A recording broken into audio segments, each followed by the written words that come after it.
Why does the Today's Bible use homeowner instead of householder? Let's break it down. So, the Greek word here is oikodespote, which literally means owner of the house. Older Bibles say householder, but let's be real. Who actually uses that word anymore? Homeowner is modern and simple. That's what the Today's Bible does. It uses words we actually use today, making the Bible easier to understand. That's something other Bibles miss. What I wish I knew about yeast in Matthew 16:12. Spoiler alert. It's more than just baking. In Matthew 16:12, Jesus warns about the yeast of bad teaching. Yeast seems harmless, right? But it spreads quickly and changes everything. The Today's Bible adds this vivid image so you get it instantly. False teaching may seem small, but like yeast, it spreads fast. The Today's Bible makes it clear. Want more insights like this? Check out Things Other Bibles Miss. Get your copy of the Today's Bible now. What's something people don't know about Matthew 14:13? The original Greek word doesn't actually mean desert. Let's dig into what it really says. In this verse, Jesus goes to a place that in Greek is Aramon, but that word doesn't just mean sand and heat. It actually means a place that's empty, uninhabited, far from crowds. The Today's Bible translates it as uninhabited, which paints a clearer picture. Jesus seeking solitude, not just escaping to a barren wasteland. Words matter. Uninhabited helps us see why Jesus went. He wanted peace and quiet, not just a dry landscape. That's something other Bibles miss. In Matthew 16:24, Jesus says, "Pick up your cross and follow me." But what does that mean? This is not jewelry or something you hold in your hand. It is a real cross, an instrument of death. So, are we supposed to walk around with a cross on our back? The Today's Bible makes it clear, adding, or, in other words, be ready to die for me. That's a bold call. Other Bibles might miss this intensity, but the Today's Bible spells out the real cost of following Jesus. Ready for more insights? Stick around for the next episode of Things Other Bibles Miss. When Peter starts sinking in the storm, most Bibles have him cry out, "Save me!" But who would yell, "Save me," if they were drowning? We don't talk like that today. The Greek word soson actually means rescue or deliver. Rescue me is urgent. Peter's desperate for immediate help, not a religious experience.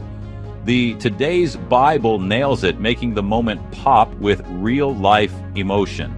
Next time you read Matthew 14:30, remember, sometimes we just need to be rescued. You need to watch this if you've ever read about the Transfiguration and thought, what's up with that cloud? Most Bibles say bright cloud, but the Greek says nephili photin, which really means a radiant, glowing cloud. The Today's Bible calls it a lit-up cloud, making God's presence feel powerful and alive.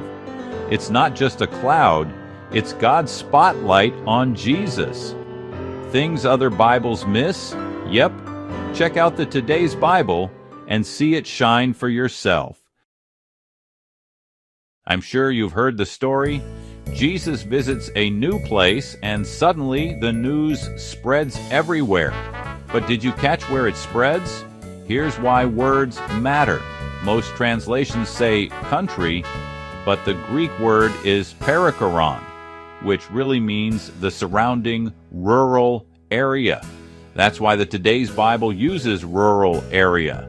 It paints a clearer, more accurate picture of how word about Jesus spread locally, not in the whole country. It's a small detail, but it makes the story come alive. Want more insights like this? Stick around for the next video in Things Other Bibles Miss.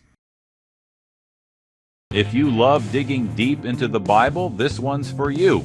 Ever heard of Greater Jerusalem in Matthew 15:1? Let's break down why it matters.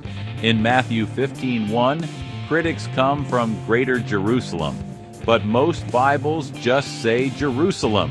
The original Greek uses the plural of Jerusalem, meaning a bigger area, not just the city itself. That's a detail most translations skip. The Today's Bible gets it right, showing that these critics came from the whole region. It's a small change, but it helps us see the story more clearly. This is just one way the Today's Bible brings you details other Bibles miss. Wait, Jesus had students, not just disciples? In most Bibles, Jesus' followers are called disciples, but the original Greek word, mathetai, simply means learners or pupils. That's why the Today's Bible uses students. It paints a clearer, more relatable picture. Instead of sounding old-fashioned, it helps us see these people as everyday learners, just like us. The Today's Bible is all about making the message clear and accessible. Discover what other Bibles miss. Check out the Today's Bible and see the difference for yourself. If you think elders sounds old-fashioned, you're not alone. But what if it actually just means older men? Let's break it down. In Matthew 15:2, most Bibles use elders, but the Greek word actually means older men. Elder is just an old way to say it. Calling them older men makes it real. These are respected seniors in the community. That's why the Today's Bible says older men. It's clearer, more relatable, and helps you see the real meaning. Want more insights? Follow for more things other Bibles miss.